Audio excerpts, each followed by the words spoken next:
Testing. Testing. Oh, I think I did it. Mhm. Hi, Kaz. Hello. I see you replaced me last week because I abandoned you, so it was Yes. fair. I was going to say, I think it was more abandonment than replacement. Well, let's not place blame on me. Good show, good games, Mhm. lots of fun, and now we're talking about two more games because Mhm. my goodness, is this like compact season, which logically I knew because I put things in my calendar, Sure. but experiencing it is it's a whole different story. How tired are you today? I mean, thankfully, we only had one home game this weekend, so it was a lot less intense than the last few weeks have been. Um, Still tired, but but definitely a lot less tired than I have been for the last month. Um, I think that's fair. That's a great way to get into the games, though. Did you really only have one home game this week? well, that's Because true.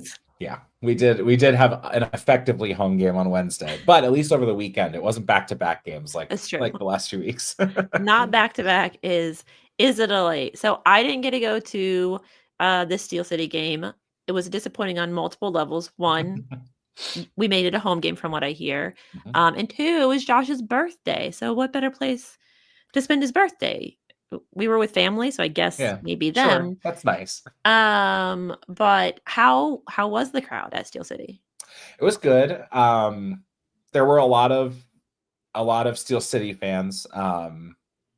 You know, we were definitely in the minority. There were a good number of people though with Riveters stuff on, including some front office people that kind of sat in front of us in the bleachers. And but overall, I would say, it's definitely, I would say probably like a 90-10 Steel City crowd.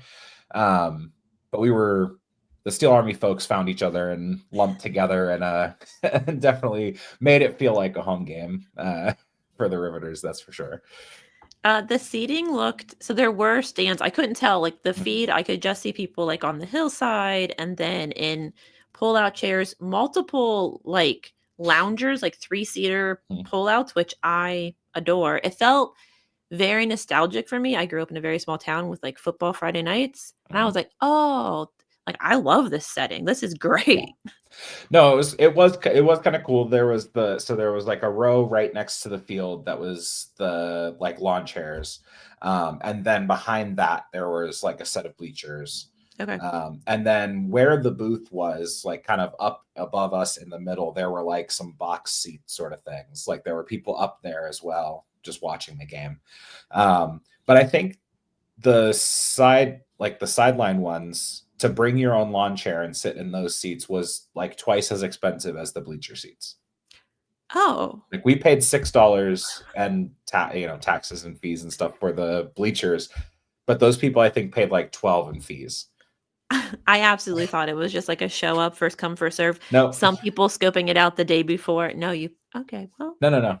That was, you had to pay for that privilege to sit next to the field in your own lawn chair. I mean, you're on screen and you might get kicked by a ball. What more That's could you true. want? That's true. I did hear them at one point say over the speakers in the stadium that people had to stay however many feet back from the edge of the field. I was like, okay, These are somebody's kid got way too close, I'm sure. well, it was bound to happen. Honestly, the fact that it's been so long since a Steel Army member has jumped on the field at Highmark, kind of shocking, True. truly. Hmm. All right, so I guess we'll get into the game. I was watching it from Ohio, and while the camera was better, like the quality of the camera was better, everything was still far away, so Hmm. my comments will be perfunctory. One thing I did notice, or I felt like that grass was working against us. Like the entire field was working against us. It was so much slower than I think any field that we played on this season. And honestly, we capture and pivot and Hmm. literally couldn't do that. I was really concerned that first 10 minutes watching the ball. I was like, "Oh no, we can't play our game." What did it look like there? Yeah, I mean, the field itself, like, looked like it was in, for pretty good condition, especially for a team that's, semi-pro and that kind of thing. I think the thing that I realized after the game that I was kind of thinking back was I think every other team in the division plays on turf. So I think that's been something that's been kind of probably to Steel City's advantage this year. They've played Yeah. most of their games at home already. And so the fact that they're used to that field and it's the only grass field, I think definitely played to their advantage because, yeah, you're right. We couldn't play our normal game of kind of just skimming the ball along the field and doing our quick turns and that kind of thing because of it felt like because of the grass. And so they had to figure out a different way to kind of start playing long balls and that kind of thing over the top that ended up working. But to start off, I mean, I know Scott talked about it in the post-game press conference last weekend, about how that was going to be an adjustment for a lot of these players playing on grass as opposed to turf. And at first I was kind of like, okay, whatever. And then actually seeing it was like, oh yeah, that is actually a big It was difference. wildly different. I mean, if there had been just like a nice little drizzle, I think it would have been a lot closer to what they were used to, a little bit of a skim, but it was a perfect night. It was like 80 degrees and sunny and perfect weather, just unfortunate for the play on the field for the Riveters. It's a good thing that the Riveters don't rely on rain, even though they've played on it Yes. so much at home. Yes. They've found ways to persevere. And I think, like, maybe that was why the corny goal was so, like, for me, it was so surprising because it Mhm. went through the air. It was like a straight shot. It was like, "Oh, alright, we're doing something out of the Yeah. ordinary." But it was her first time on the field, uh, for the Riveters, and so she had no expectations, and maybe Mhm. that was, I mean, a confidence boost. Do you think that's just her style? I mean, it honestly might be. I think she's just in the 2 games that she's played for the Riveters, it just she's so high energy and she just will take shots from anywhere, it seems like. Um, I don't know if maybe she's more used to playing on grass fields. I know that we talked to Grubba before the game and he was like, "Oh, there's a surprise in the starting 11." And I hadn't looked at the 11 yet. And I was like, who in the world is Anna Corney? You're about And to he know. told us, he was like, she just got off had a tournament that she just came back from, and they were like, let's sign her up. She scored like, he said it was something ridiculous. It was like 5 goals in 3 games or whatever for the team for this U16 team or whatever. They were like, you know what, let's get her signed up. And so here she is and just already banging in goals and later and gets an assist in the second game and just Yeah, it definitely set a different tone for me, and I think it yeah set a tone for the game that it's fine that we can't play the way that we usually do. That the ball isn't going to move as fast. We have to be more precise, which they've gotten better at, yeah since, the first with the away Flower City game where I was like, "Man, they just handed it off left and right." Mhm. Like, they don't want the ball, and we've definitely gotten Yes. better at possession, but, we like to trap and turn, and you could not do that, and I think that that makes such a difference to have someone on the field who didn't have that expectation, and so maybe didn't know that they were supposed to be nervous, and she let it go. Yeah. Yeah, she definitely did. It was just, I mean, she just came in and was like, "Yep, I belong here. That's I'm at this level." It honestly just like, since she came in what the 6th game of the season, I kind of hope that, given the fact that she's 15 and a high schooler and that kind of thing, Yeah. she'll still be around and hopefully plays for the Riveters next year and gets a full season in as opposed to just like less than a half of a season. Because if this is any insight into her level, then she absolutely can play and happily come back next year. How did you feel about the game overall?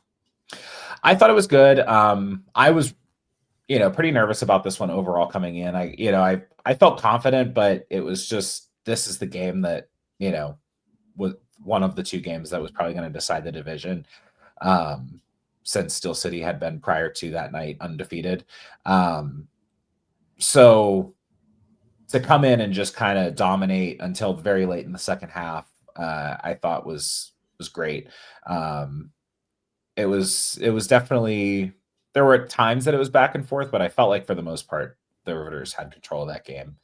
I mean, that was the first goal was what, in like the 20th minute or something. It was pretty early on. Yeah. And just from there, kind of went on to not really until the very end, like I said, when they gave up that one goal. I know. I got so nervous when that happened. So up until then, you could feel like some buildup happening. Mm-hmm. You got very nervous. And even though that goal for Steel City came in the 86th minute, I was like, we're going to tie. It's going to be awful. Yeah. I'm like, panicking on vacation, watching on an iPad, Josh's family, who are they watch all of the sports and everything, but they don't often get to see Josh and I in sports mode. They were entertained, beyond entertained by sure they us. were. And they're like, don't you only have a couple of minutes? I was like, but look at them. They're falling apart. They're falling apart. It's over. They might as well just give them the 3 points. And I think for me, like, I didn't expect to feel that way in the 86th minute. That should be a time when, like, we let in a goal. We don't love it, but it'll be fine. And we were not settled by that time. But I think that might bring us to the Mondo moment. Fair warning, friends, you're getting the moment for both games, but that's fine. Okay. It's time for Mondo's moment, the top moment of the game from the Mandalorian. This week, the Pittsburgh Riveters have a pair of Mondo moments. The first comes in the home away from home game against Steel City FC, where, in stoppage of the second half, Ava Boyd finds Sabrina Bryan, who rounds the keeper and slots home the dagger goal for the win. This is the way. Then at home against Erie FC in what would turn into a 7-0 stomping. Tessa Della Rose stands at the penalty spot and coolly slots home the first goal of the second half. This is the way. This has been Mondo's moment. That last goal by the Riveters, gorgeous. Just gorgeous. Yeah, I mean, it was just it was one of those moments. It felt like, in previous games, this team has dropped points with late goals like that. Yeah. Steel City has earned points with late goals. And so, going into those last few minutes, it felt like, okay, whoever scores next that's going to be the last goal of the game. After they scored that first goal for Steel City, it was like somebody's going to score again, and that's going to be the decisive goal. And thankfully, it ended up being Sabrina Bryan and the Riveters, and going on to close that one out to, get the win on the road. Yeah, it was a messy buildup, and it could have been just like a fluke goal, but definitely like maintain possession and poise at that last moment, and to just go around the keeper. I stood up so quickly, a chair may have slid across the deck. The family was entertained. They're like, wow, do you scream like this at all games? I was like, the Riveters. Yeah. Yes. One team actually scores goals. Thank you, Pride Raiser. Mm-hmm. So yeah, I was just, I love that goal. I love to watch things like that occur, and like, it's a lesson learned. Don't be the goalkeeper. Mm-hmm. It's a lesson learned in tenacity, quite frankly, because it didn't start off as like a confident run, and it closed out a game with a win. Mm-hmm. And I love to see that. Yeah. I thought it was great. It was perfect from Sabrina. I think it was just like the defender just switched off, and the goalkeeper couldn't commit whether she was going to go all the way out. There was a moment like that just a few minutes before that was similar to that, but the keeper ended up closing out and getting there first. But that time she just hesitated just for too long, and Sabrina was able to just kind of tap it around her, and that was that. And I mean, we had one of those moments in Erie last week, the road game, and where Kennedy Neighbors got around the keeper and didn't put it home. So it was, so the fact that I even still was like, is it actually going to go in? I don't want to celebrate until it's actually in the net. And thankfully it did. And that was great. Yep. A lovely 3-1 win. Yeah. We did it. Mm-hmm. So your top 3 for the match. Yeah. So I had, I haven't totally nailed down an order for these 3, But I had, as per usual for you and I, Bella Vozar, Anna Corney, and Sabrina Bryan. Those were my top three that I had come into it with. Yeah, because of the feed, I knew Corny for sure, and I think I'd give her the number one slot. Like, you just to come in with so little time with these other women. Mhm. And honestly, I don't think that if she hadn't have had that goal, I don't know that we would have felt the confidence to get the win the way that we did. But seeing it go in and knowing that the field wasn't going to slow us down was big for me. And I did Brian as well, because that was, I mean, again, it started off really shaky on that run, and then to end it with confidence is some tenacity that I can really appreciate. And I'll always give Bella a point. I was talking to her last night. I was like, you are kind of my favorite. Yeah. I mean, she earned what I was surprised to find out was just her second yellow card that game of the season. It's just because based on the amount of like hard tackles that she puts in at the right time, she's managed to get away with it all year. Maybe it's because she's like 5 foot nothing. 100%. Like, just pops up and looks innocent and is like, what? She's like, well, I didn't flip him over my shoulder, which, to be clear, she would flip anyone over her shoulder. Yes. I have zero doubts. I mean, she had a tackle that it was like, wow, okay. If the Steel City player had been more tactical, they would have just gone flying and played it up for the card and the foul and everything. But pinwheel those arms. Yes, absolutely. Flying into the folding chairs. See, knocking kids and families over, but no, they took it too professionally, and that was. But she just took her out. It was like right in front of us too, and so that was It's a lot of fun watching her up close, especially. We had similar seats for the Steel City game. We had similar seats to you and I had in Rochester, like kind of obviously opposite the bench, because their bench was for whatever reason basically in the woods in Steel City, like opposite us, but kind of right up towards the field, but a little elevated, so you could easily see those tackles. Yeah, I don't hate that view. If I can't sit with the Steel Army, I'll take that view every day. All right, so Corny 1, Brian 2, Vozar 3. I'll take that. Yep. We'll take it. Mike, put it on the board, because we don't have boards. And he erased the board. I watched their episode from last night today. He erased the Riveters side entirely because he was just so far behind. So maybe we will have to get a board and put it here, I guess. Kaz, do we have to go back and listen to ourselves then? I don't like listening to myself. Yeah, I don't like listening to myself either. I'm sure we could go back and look at our notes and figure it out. All right. Well, I think that we should just move along, and I can't think of a better person to help us with that than Laura Ellen. And now, hey sir, 1 minute reactions with Laura Ellen. 7? First of all, 7. Congratulations. It's an accomplishment to put 7 behind any team, even if that team is not so great. What I loved is over the course of this season so far, we are seeing that they have developed that mental toughness, not just as individual players, but as a team, to push through not just the first half, but that full 90 minutes to say, we are going to give a performance. We are going to do our best. Okay. So now that I've said that, fantastic. 7 goals. The 15-year-old, whoo, wow, it was great. The crosses, it was just so wonderful to see. I love watching this team. I love seeing the stands full. Steel Army, you weren't there. Where were you, Steel Army? I know it's a Sunday night. Let's go, Riveters!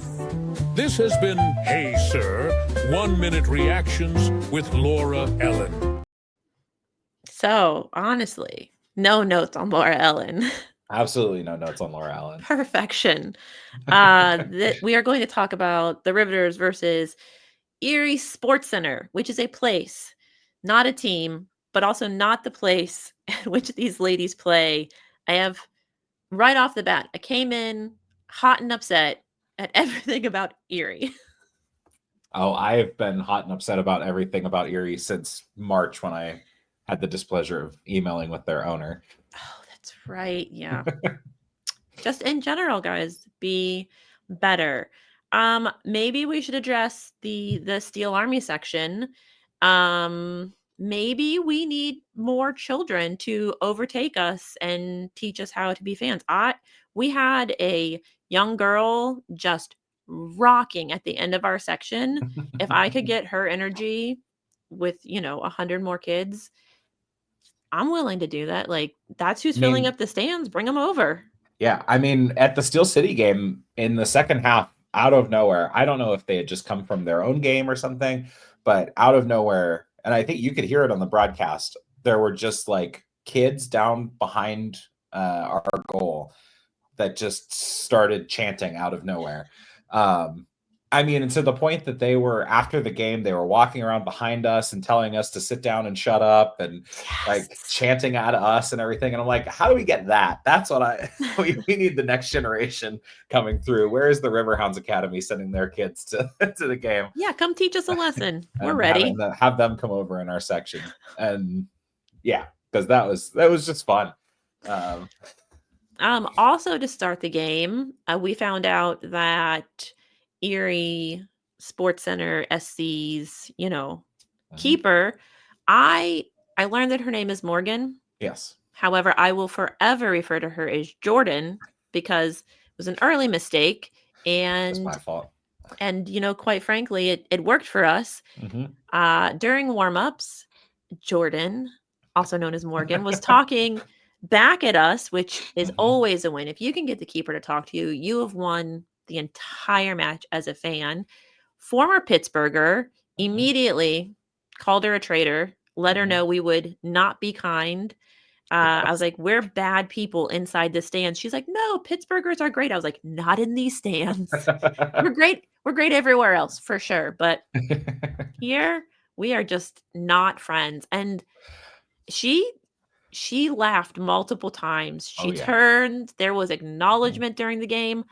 I'm not saying the Steel Army should get an honorable mention for some of the 7 goals, but I'm not saying it. If someone wanted to give us an honorable mention, we may have earned it. I mean, if we had our section full, we would have earned it. Oh, okay. Fair enough. But yeah, no, I mean, the moment we got there and we started talking to her and she immediately acknowledged us, and I was like, okay, it's one thing to acknowledge us during warm-ups, but then when she came out for the game and acknowledged us, I was like, oh, it's over for her. We're in her head. She's done. And then, I mean, she was what was it, listening. like the 10th minute? I asked her what her name was during play. Like, play was actively happening, and she turned, and that's when I heard Jordan. And that's what I started telling everyone. She tried to correct us, but I didn't get that until several minutes later when I think it was a corner. She turned and was like, it's actually Morgan. Yeah, and I said, I don't care, Jordan. This is your name now. And she laughed, which was, again, a mistake, a huge mistake. Well, I mean, honestly, for her, though, she played 180 minutes across less than 24 hours. Woof. They played Saturday night at Erie against Buffalo, lost, I think 3-0 or 4-0. Then came down the same starting 11. And that starting 11, most of those players played the majority of the game. I mean, obviously, some of them had to play the full 90, but the majority of them, I watched the broadcast back today, and it wasn't until I think the 60th minute they made any subs. I'm exhausted hearing these facts. Yes. I'm so tired. We think it's exhausting going to a game for 2 days in a row. They played 2 days in a row. I could never. Good on them. They didn't come out and they weren't pouting. They didn't look, completely spent.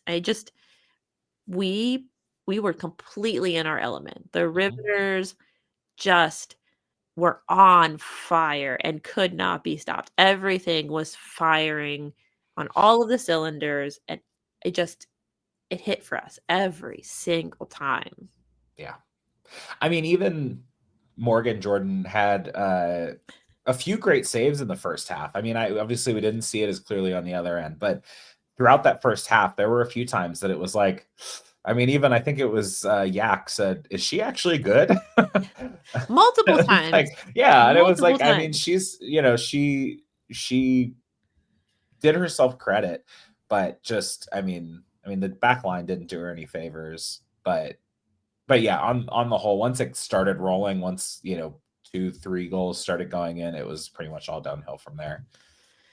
Yeah, I think that we had, the first 2 goals and Yak started talking about, "Is Morgan good?" And I was like, "First of all, how dare you say that during a game?" Yes. And then he's like, "Well, it could also be a 4-0 game at this point." And we didn't know that It's Yak true. was a prophet, but It's true. it went down in history as a 7-0 game. Yes. I mean, Um, if not for some of her saves, because I watched, again, like I said, I watched it back today. If not for some of her saves, it could have easily been a double-digit win. oh my god. We would have lost our minds. We already ran out of smoke. We already ran out of What smoke as it was. what were we gonna do? We just had to keep going, I guess. Just keep yelling. Another starts off very rainy. Luckily, Yep. the rain let up, but it stayed so humid. I was very sticky. I don't know what's up with the weather. I'm not loving it, but the Riveters didn't trip. They had on the Nope. right cleats. They didn't slide, except for in the first half, our keeper like sliding across the entirety of the box. I thought she was going to slide out of the box during Yeah. the save. I was like, "Let go of the ball." Stay in the box. There were so many goals. It felt impossible to keep track of what was going on the field to me. Yeah. Yeah, I mean, after a while, it was just like, okay, we're just here for the vibes. Like, this is crazy. They've already done all the work and then in the second half, when everything was happening opposite of us, it was just like, we're just here. This is crazy. We're just living our best life. I mean, we had barely finished the smoke from the one goal when the next goal went in. I think it was the 6th goal to the 7th goal.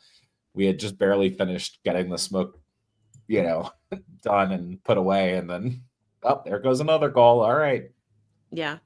And one of the things that I love about all of these goals is, for a lot of them, someone did a goal and the assist. Do you know what I mean? So like Nelson had a goal and an assist. Mhm. D'Amico had a goal and an assist. Technically, Delarose had a goal and an assist. Penalties a little bit different, but that it was Sure. Brian had a goal and an assist. Mhm. Like, that's a lot of a lot of people involved in the play. And I don't think that you always get that you won't have, so many, not only just goal scorers, but so many people with the assist. It really shows some breadth and some sharing that they have between them, which it makes the soccer more fun. Even if it had been like a 2-0 game, I think watching that many players be involved and seeing the ball progress in that way is a lot more fun to me.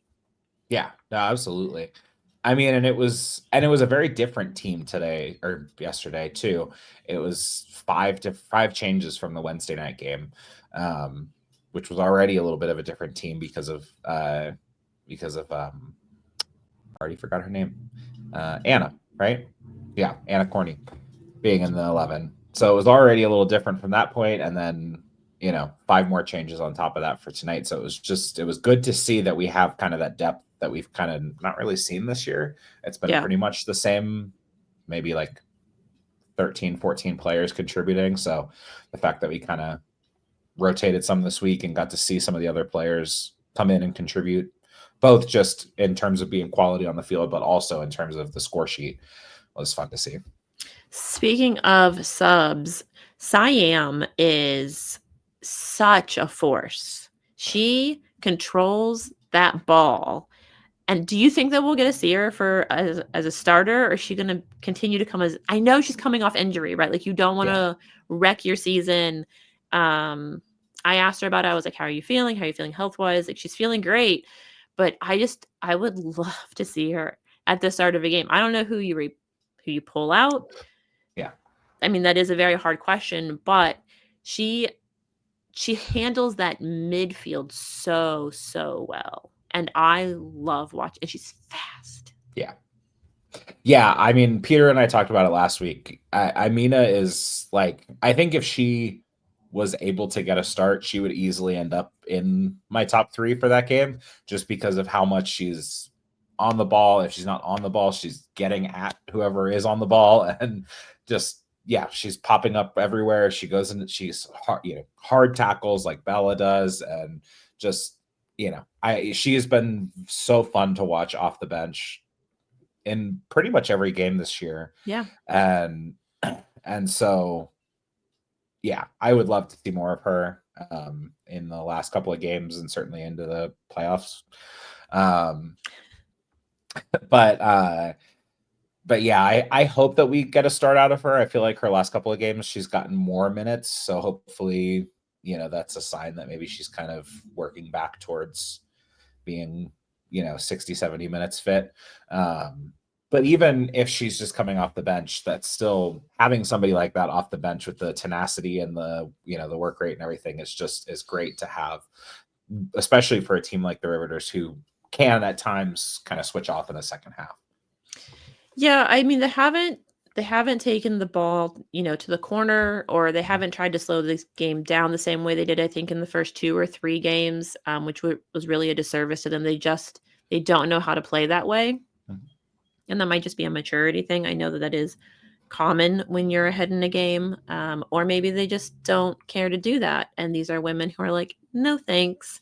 Even if we're not scoring goals, we would like for us to be active, which is fine. But Siam she absorbs so much pressure and she relieves pressure. So if you have tired legs, like you can rely on her when she comes on as that sub. And I think that's a huge benefit for her as a sub. Even if I want to see her on the field more, she just creates, it's a super sub of a different kind, right? She just relieves, gives everyone like a little bit more time to set themselves or to gain their legs under them when they might be really exhausted.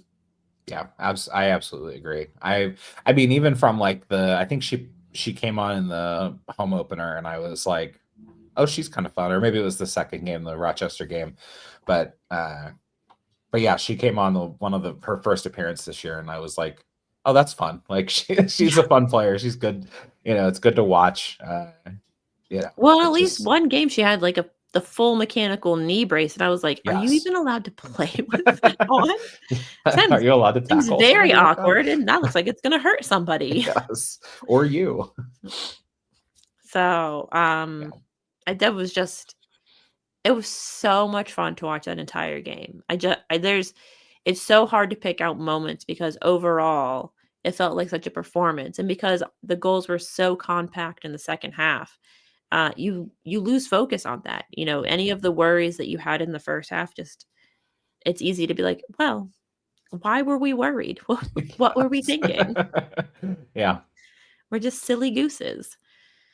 I am going to advocate that Jordan Morgan get a point. Can she be on?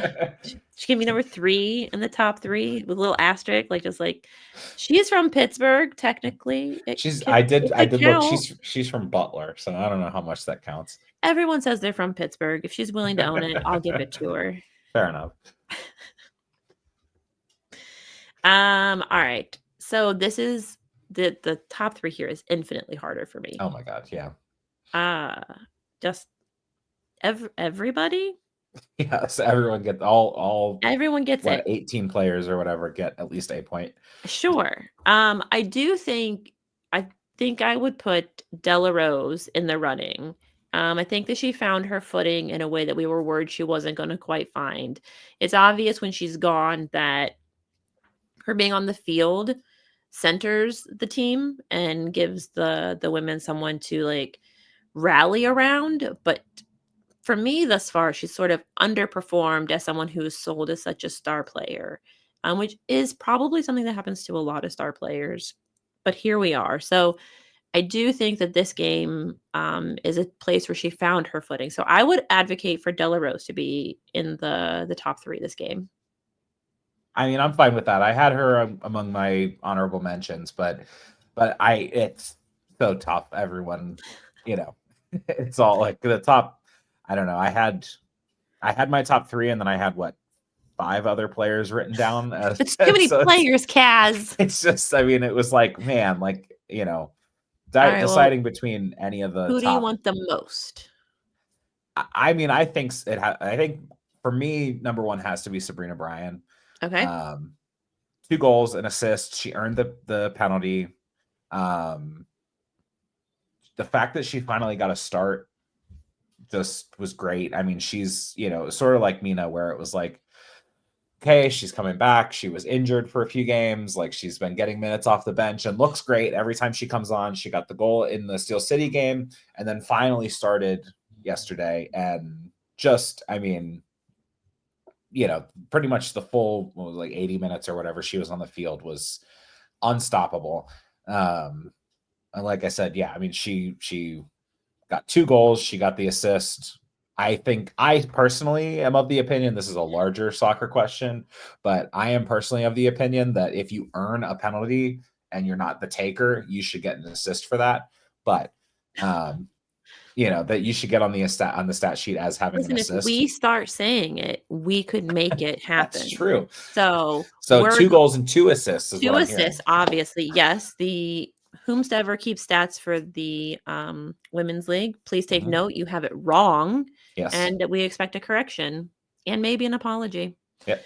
I can see that. Especially, I agree on the getting the penalty, because it wasn't a game that felt like anyone was playing out of line, or there was so much action that I felt like there were going to be a bunch of penalties. Like, it just never felt like that was happening. Everything was very clean and precise on both sides. And after hearing they played 2 games back to back, that's completely wild. You would think if you were tired, you'd make silly mistakes, or that you would just get frustrated. And for that not to have happened is very impressive. So I'll give you that one. I will propose D'Amico for the 3rd. The consistency, just so consistent across the entire season, quite honestly. Yeah. But here, just lots of helping make chances happen, lots of gathering, lots of, keeping things just progressing the way that you wanted them to see. She's so much fun to watch. Yeah, absolutely. I mean, I had her as number 2. Again, I sort of did the Steel City game. I didn't have a definitive order. I kind of had Sabrina as 1 and then everyone else. And so, I mean, she was the first one that I listed in that, of the everyone else category. I mean, this is her 6th game in a row with at least a goal or assist, and she got both. She just, I mean, everything you said, she's high energy. She's just great. She's fun to watch. It's I feel like we say this for every player. They're so much fun to watch. Yes. There's so much energy. They're so fast. It's not true, but it's kind of amusing to realize that you're just saying the same things over and over again. But a team of fun to watch is kind of incredible. Yeah. Do you want to propose someone for debate, or do we want to put them in order? I'm fine with having Tessa be the other option. Okay. The one that I had put as the 3rd person was Gina Proviano, just partially because to spread the love, because she's also been sort of just kind of a role player off the bench, getting 10 minutes here, 5 minutes there, and she came in and got 2 goals. Yes. So that was kind of that was the person I had, and especially that last, I think she got the 7th goal. That was the one that was watching on the replay. She was you look at it at first and you're like, how is she not offside? And then you realize that Erie still had 2 defenders back. and that's how it ended up being off. It was, like a deflection off of a corner.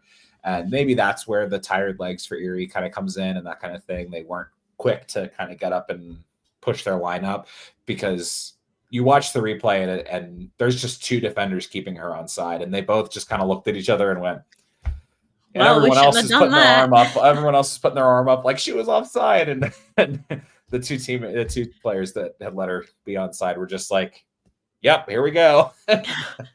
I mean, 2 goals in 2 minutes when you could have just been like, well, we already have 5. Why? Right. Why put forth this effort? I'm just gonna chill. I don't disagree.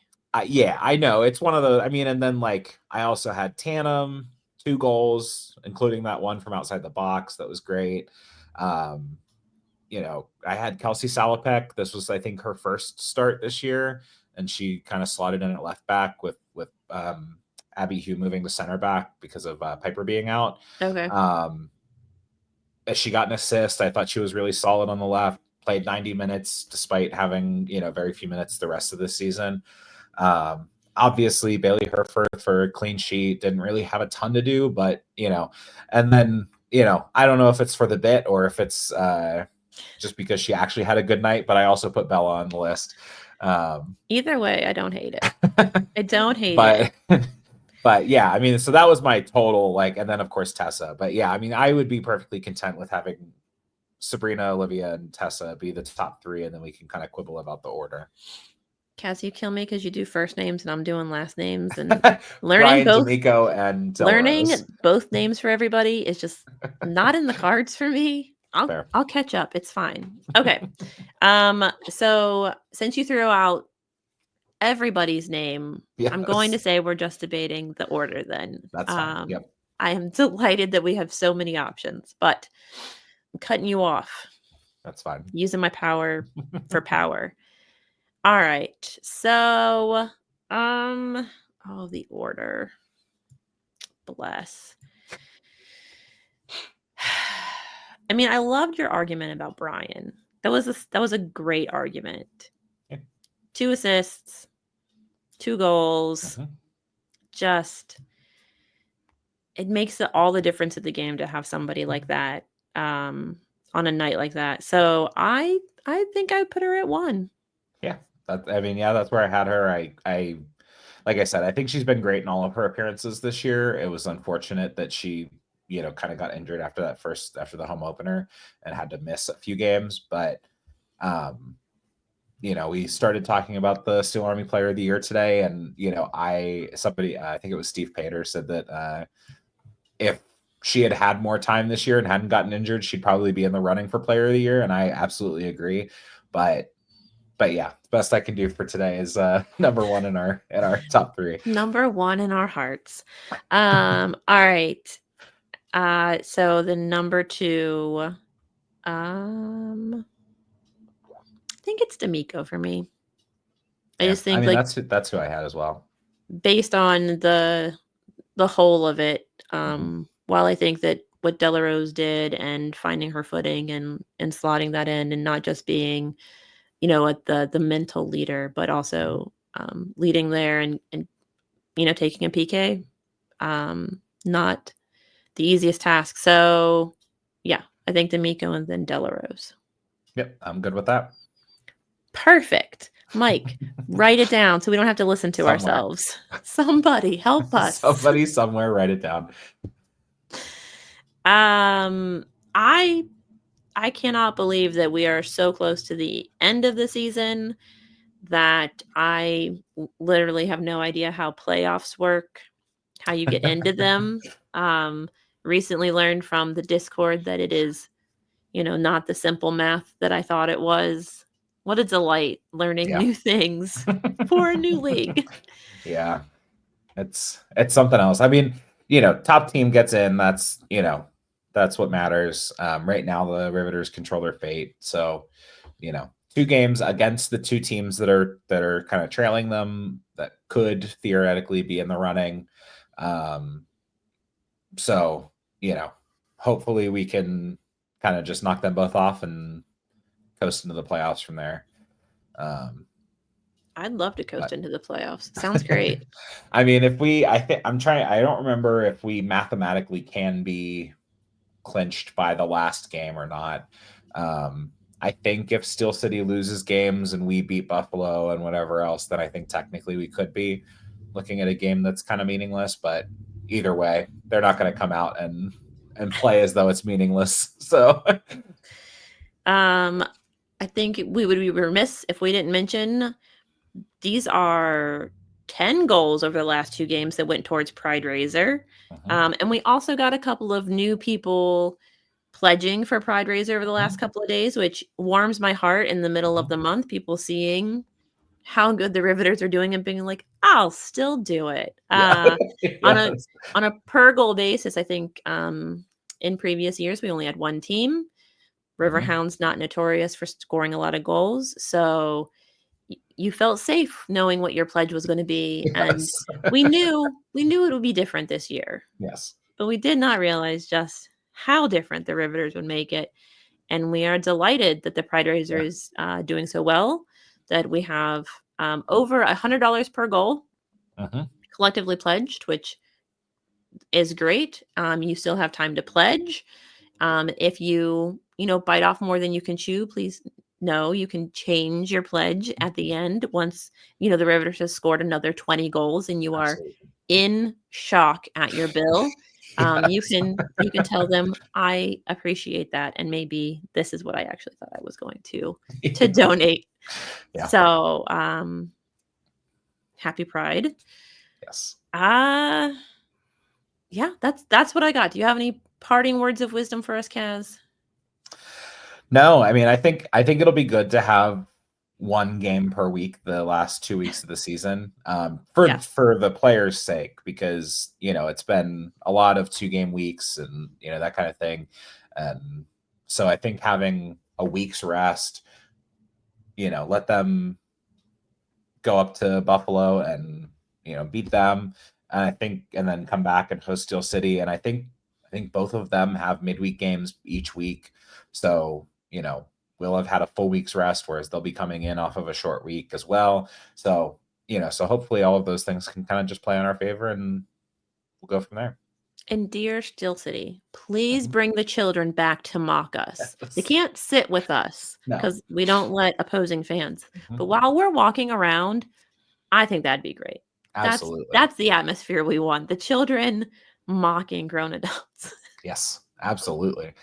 And Steel Army members, I will be sending out pretty much now. By the time this is actually posted, it will be in your inbox, dispatch that has the Riveters Player of the Year voting poll in it. So maybe you want to go back and listen to all of these and tally up the points to help you, and then send us the numbers so we don't have to do it. Yes. I'm just going to borrow someone else's homework. No big deal. Yeah, that'd be great. So we don't have to go back and listen. And we also then have a better idea of who should be Player of the Year. Win-win. All right. We'll talk to you soon.